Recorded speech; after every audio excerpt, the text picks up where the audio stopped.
Welcome to our comparison of two popular motherboards, the ASRock B450M-HDV 4.0 and the MSI B550-A PRO. In this video, we'll explore their specifications, features, and performance to help you decide which motherboard is the best fit for your needs. Let's dive in.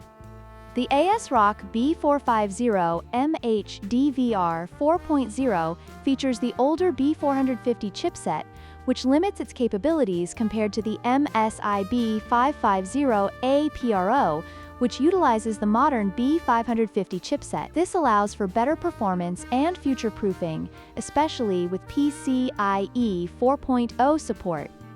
When it comes to memory support, the ASRock B450M-HDV 4.0 can accommodate up to 32 GB of DDR4 RAM, while the MSI B550-A PRO supports a whopping 128 GB. This makes the MSI board a better choice for high-performance tasks and gaming.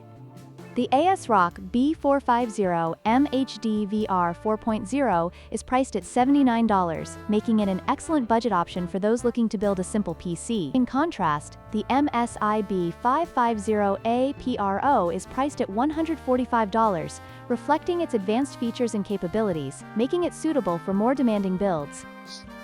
In conclusion, the ASRock B450M-HDV 4.0 is a great choice for budget-conscious builders, while the MSI B550-A PRO offers superior performance and features for those willing to invest more. Be sure to like, share, and subscribe for more comparisons.